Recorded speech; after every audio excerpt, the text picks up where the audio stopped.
सुरंगें सबसे बड़े दुश्मन इजरायली डिफेंस फोर्स की सुरंगें। इन सुरंगों ने 300 से ज्यादा इजरायली सोल्जर्स की जानें ले ली है।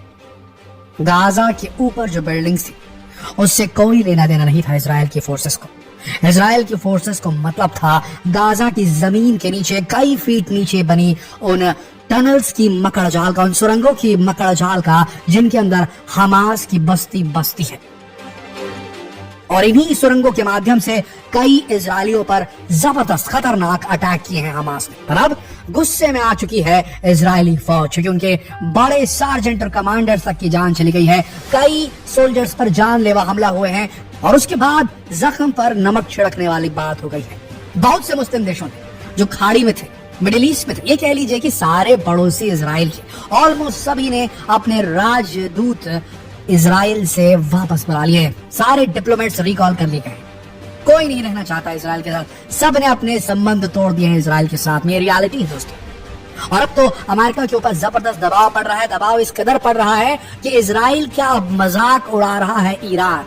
Ali Khamenei, supreme leader of Iran, उन्होंने एक वक्तव्य जारी किया है आज दोपहर में, जिसमें उन्होंने साफ कहा है अमेरिका जिस वक्त साथ छोड़ दे इजराइल का, कुछ दिनों का मेहमान है इजराइल, कोई नहीं बचा पाएगा इजराइल को। और इसके पीछे अगर कोई चीज है तो वो है सुरंगों का नेटवर्क, जिसे ध्वस्त कर पाना बेहद मुश्किल काम है। और इजराइल की फोर्सेस को सबसे ज्यादा नुकसान अगर हो रहा है, कैजुअलिटी हो रही है, तो इन सुरंगों की वजह से हो रही है। इसीलिए गुस्से में आ चुकी इजरायली फोर्स अब इन सुरंगों को कब्रगाह बनाने वाली है। इनके अंदर एक्सप्लोजिव्स और बारूद का इतना खतरनाक इस्तेमाल होगा कि भुन जाएंगे इनके अंदर रहने वाले। जी हाँ दोस्तों, ये खबर आ रही है इजरायली डिफेंस फोर्स की याहलोम यूनिट।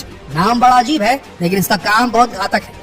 याहलोम यूनिट एक एलीट कॉम्बैट इंजीनियरिंग यूनिट है। ध्यान से सुनिएगा, ये एक एलीट कॉम्बैट यानी कि युद्धक के साथ साथ इंजीनियरिंग यूनिट है, जिसे इंजीनियरिंग की जबरदस्त नॉलेज है। और ये याहलोम यूनिट दुनिया की सबसे बड़ी यूनिट है, जिसे टनल वॉरफेयर में एक्सपर्टाइज हासिल है, महारत हासिल है। ये सुरंगों के अंदर युद्ध लड़ सकती है, ये सुरंगों को खोद सकती है, उन्हें क्लियर कर सकती है और उन्हें कंप्लीटली डिस्ट्रॉय, खत्म कर सकती है। ये काबिलियत है याहलोम यूनिट के पास। आपको बता दें इजरायली डिफेंस फोर्स की याहलोम यूनिट इतनी खतरनाक है कि एक बार नॉर्दर्न गाजा में इसे हिजबुल्लाह की बनाई हुई टनल की ओपनिंग, जहां मुंह खुलता है ना सुरंग का, वो दिख गई। जानते हैं इन्होंने क्या किया? इन्होंने वहां पर समंदर का पूरा पानी वहां से सक करके सीधा इसके अंदर ड्रेन कर दिया और सुरंग में पूरा नमक वाला पानी, समुद्र का नमकीन पानी भर गया। अंदर जो भी मिलिटेंट्स थे वहीं उनका दम घुट गया, वहीं उनकी समाप्ति हो गई। ये इतनी सटीकता से काम करने वाली एक्सपर्ट यूनिट याहलोम यूनिट कि इसके पास में साइस्मोग्राफ्स होते हैं। साइस्मोग्राफिक एक्टिविटी ये दर्ज करती है कुछ फीट नीचे जमीन की।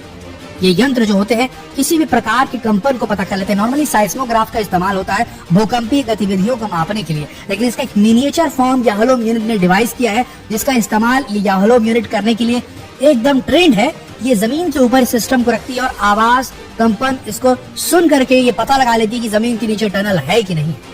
और एक बार टनल पता चल गई तो उसके बाद उसके अंदर बारूद भर के उसे उड़ा दिया जाता है या हवाई फायरिंग करके, हवाई बम्बार्डमेंट करके उसे खत्म कर दिया जाता है। हाल ही में 160 फाइटर प्लेन दोस्तों 80 टन गोला बारूद के साथ इन्होंने काफी बड़े जो टनल नेटवर्क है हमास का, उसे ध्वस्त किया है। बेहद खतरनाक और बेहद सटीकता से काम करने वाली यूनिट है याहलोम यूनिट। आपको बता दें और कौन कौन से तरीके इस्तेमाल कर रहा है इजराइल इन सुरंगों से लड़ने के लिए, क्योंकि इसकी लड़ाई दरअसल हमास से कम और इन सुरंगों से ज्यादा होगी। सुरंगें जब तक रहेंगी तब तक कि इजराइल पर अटैक होते रहेंगे और ये जितनी चाहे मर्जी बम गिरा ले, इजराइल अपने फाइटर प्लेन से जितने चाहे मर्जी बम गिरा ले, लेकिन वो इन टनल्स को नुकसान नहीं पहुंचा सकता। और टनल्स को अगर नुकसान नहीं पहुंचा सकता तो हमास के आतंकियों को भी नुकसान नहीं पहुंचा सकता। हमास के लड़ाके इन टनल्स के अंदर घुसेंगे और सेफ रहेंगे, बाहर निकलेंगे, हमला करेंगे, वापस अंदर चले जाएंगे। इनका आप कुछ नहीं कर सकते। इनसे लड़ना है तो आपको अर्बन वॉरफेयर में जमीनी लड़ाई करनी पड़ेगी, जिससे जूझ रहा है भी आईडीएफ। इजरायली डिफेंस फोर्स के सैनिक जो है ग्राउंड ऑपरेशन के लिए गए हैं और उन्हें बहुत ज्यादा कैजुअलिटी झेलनी पड़ रही है। इनके पास एक से एक टेक्नोलॉजी है, जिसे हमने बताया आपको, साइस्मिक सेंसर्स है। इनके पास में ग्राउंड पेनिट्रेटिंग रडार होता है और दूसरे जियो फिजिकल मेथड होते हैं, जिससे जमीन के नीचे भाप लेते हैं कि टनल है कि नहीं है।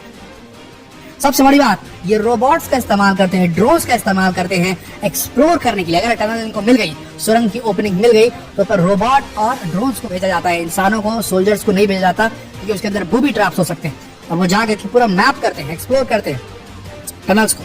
और अंदर अगर कोई बूबी ट्रैप लगाया गया है, कोई ऐसा जाल बिछाया गया है कि अंदर घुसते ही पैर रखो और बम फटे, तो उस चीज को ये तुरंत वहीं पर न्यूट्रलाइज कर देते हैं, जिससे कि वो सेफ हो जाता है। उसके बाद एक्सप्लोजिव के इस्तेमाल से इन जो टनल्स है उनको खत्म कर दिया जाता है। अब एक और नई टेक्नोलॉजी लेकर आई है इजराइल की फौज, जिसमें यह हलोम यूनिट का बहुत बड़ा योगदान है, और वो है बैरियर कंस्ट्रक्शन। इसके बारे में तो भारत को भी सोचना चाहिए, India Pakistan, India China border को हैंडल करने के लिए। ये बैरियर कंस्ट्रक्शन होता क्या है? दरअसल ये बैरियर कंस्ट्रक्शन कुछ इस प्रकार का होता है कि जमीन के नीचे कई फीट तक, दसियों फीट तक के एक बड़ा बैरियर बना दिया जाता है। इसका नतीजा ये होता है कि अगर कोई टनल खोदने आता है तो पूरा टनल खोद नहीं पाएगा। आपने सुना होगा न्यूज में, हमने भी खुद न्यूज दी है, जिसमें ऐसे टनल्स की मौजूदगी की आशंका जताई जा रही है जो कि गाजा पट्टी से खोदी गई हैं और इजराइल तक आती है, जो कि लेबनान से खोदी गई हैं और इजराइल तक आती है। ठीक इसी प्रकार की सुरंगें पाकिस्तान से खोद करके भारत की तरफ भी आती हैं, इनसे स्मगलिंग होती है, आतंकवादी मूवमेंट होती है। तो इस प्रकार की जो सुरंगें हैं, इनको ब्लॉक करने का तरीका ये है, जमीन के नीचे बहुत दूरी तक के एक बैरियर कंस्ट्रक्ट कर दिया जाए। और सबसे बड़ी बात, उसके अंदर सेंसर्स लगे रहते हैं कि अगर कोई अटेम्प्ट करता है इस प्रकार की सुरंग खोदने का, तो उसकी इंफॉर्मेशन मिल जाती है और उसके बाद उसके ऊपर कल्प्रिट के ऊपर में एक्शन लिया जा सकता है। दोस्तों, इस प्रकार की टेक्नोलॉजी का इस्तेमाल हो रहा है और इस प्रकार के खतरनाक मीन्स का इस्तेमाल कर रही है इजरायली फोर्स सुरंगों को डील करने के लिए, सुरंगों के अंदर बैठे मिलिटेंट्स को खत्म करने के लिए। देखिए दोस्तों, ये इजराइल, ये जो कंट्री है, ये अपने आप में काफी ज्यादा एयर सुपीरियरिटी वाली कंट्री है। इसके पास में हवाई क्षेत्र में एक से एक इक्विपमेंट है, फाइटर जेट्स, ड्रोन्स, काफी सारी चीजें अवेलेबल है इसके पास में।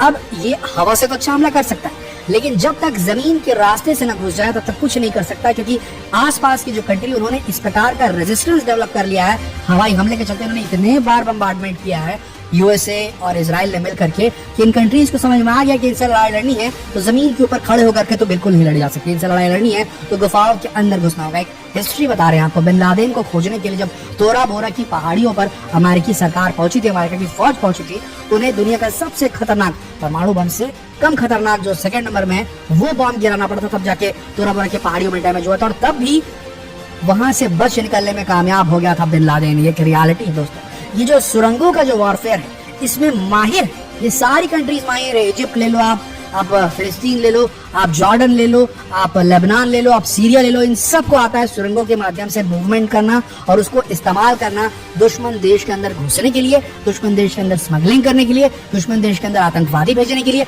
और दुश्मन देश के ऊपर आक्रमण करने के लिए। एक रियलिटी अब देखना यह है कि जिस प्रकार से, जिस मजबूती के साथ में और जिस कॉन्फिडेंस के साथ में इजराइल की फोर्स गाजा के अंदर घुसी है, क्या वो हमास का एक एक लड़ाका खत्म कर पाएगी या हमास का कुछ अंश छूट जाएगा? और अगर एक भी अंश छूट गया, उसके पीछे एक ही रीजन रहेगा, यही अंडरग्राउंड टनल्स, जो या तो उनको प्रोटेक्शन देती है या उनके अटैक करने के लिए सबसे बेहतरीन लॉन्च पैड होती है। और अगर हमास बच गया, 10% पार्ट भी हमास का बच गया, तो जिस किस्म की तबाही मचाई है इजराइल ने गाजा के ऊपर में, पूरे फिलिस्तीन के लोगों के साथ में 9,000 से ज्यादा लोग खत्म हुए, जिसमें सबसे बड़ी तादाद बच्चों की थी। तो आप सोचिए, जिस किस्म की तबाही इजराइल ने मचाई है, जो